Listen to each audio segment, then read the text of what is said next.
जय हिंद दोस्तों आज हम बात करने वाले हैं कि डीएम और कलेक्टर में क्या अंतर होता है। तो दोस्तों, कई बार लोग डीएम और कलेक्टर के पद को लेकर कंफ्यूज हो जाते हैं। उन्हें पता नहीं होता कि क्या दोनों अलग अलग पद है या एक ही है। साथ ही लोगों को इनकी जिम्मेदारियों के बारे में भी पता नहीं होता। हालांकि यूपीएससी में सिविल सेवा परीक्षा की तैयारी करने वाले छात्रों को लेकर कहा जाता है कि वो डीएम या कलेक्टर बनने की तैयारी करते हैं।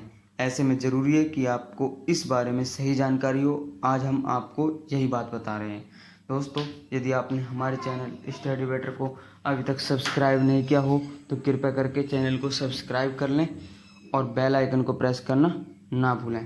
तो चलिए दोस्तों, बात करते हैं कि क्या अंतर होता है आखिरकार डीएम और डीसी में। तो डिस्ट्रिक्ट कलेक्टर की यदि हम बात करें तो किसी भी ज़िले में राजस्व प्रबंधन से जुड़ा सबसे बड़ा अधिकारी डिस्ट्रिक्ट कलेक्टर ही होता है, यानी डीसी होता है। राजस्व के मामलों में डिविजनल कमिश्नर और फाइनेंशियल कमिश्नर के जरिए सरकार के प्रति सभी जिम्मेदारी डिस्ट्रिक्ट कलेक्टर की ही होती है। डीसी किसी भी जिले का उच्चतम न्यायिक अधिकारी होता है। आगे जानते हैं कि डीसी की प्रमुख जिम्मेदारियां क्या होती है।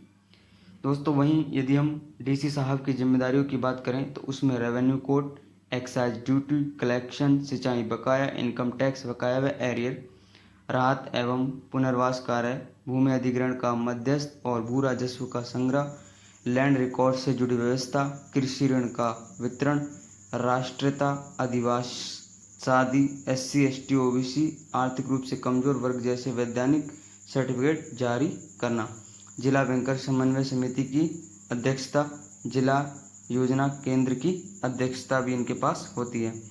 दोस्तों, अब बात करते हैं डीएम साहब की, यानी डिस्ट्रिक्ट मजिस्ट्रेट की। तो डिस्ट्रिक्ट मजिस्ट्रेट भारतीय प्रशासनिक सेवा यानी IAS अधिकारी होता है।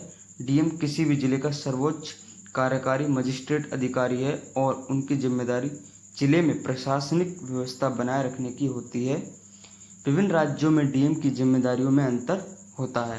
दोस्तों, अब हम डीएम साहब की जिम्मेदारियों के बारे में बात करेंगे। जिले में कानून व्यवस्था बनाए रखना, पुलिस को नियंत्रित करना और निर्देश देना। डिस्ट्रिक्ट मजिस्ट्रेट की भूमिका में रहने वाले डिप्टी कमिश्नर ही आपराधिक प्रशासन का प्रमुख होता है। अधीनस्थ कार्यकारी मजिस्ट्रेटों का निरीक्षण करना, मृत्युदंड के कार्यान्वयन को प्रमाणित करना। डिस्ट्रिक्ट के पास जिले के लॉकअप्स और जेलों के प्रबंधन की जिम्मेदारी भी होती है। तो दोस्तों, अब बात करते हैं कि किस रूल ऑफ प्रोसीजर या किस लॉ के तहत इनको ये शक्तियाँ मिलती हैं, कार्य शक्ति। तो भारत के आज़ाद होने से पहले न्याय शक्ति और कार्यकारी शक्ति दोनों एक ही व्यक्ति के पास होती थी। आज़ादी के बाद संविधान के आर्टिकल 50 के तहत पब्लिक सर्विस को अलग कर दिया गया। इस प्रकार कलेक्टर यानी डीसी और डीएम की जिम्मेदारियों और कार्यक्षेत्र अलग हुए। डीएम को कार्य शक्ति दंड प्रक्रिया संहिता CRPC 1973 से मिलती है, जबकि कलेक्टर को भूमि राजस्व संहिता लैंड रेवेन्यू कोड 1959 से मिलती है। दोनों का काम जिले में काम कर रही विभिन्न एजेंसियों के बीच समन्वय बनाने का भी होता है। कुछ जगहों पर डीएम के कार्य में कलेक्टर की शक्तियों को निहित कर दिया जाता है, इसलिए कभी कभी कहा जाता है कि डीएम और कलेक्टर एक ही होते हैं। इसलिए ये कन्फ्यूजन पैदा होता है, लेकिन ऐसा ज़रूरी नहीं है।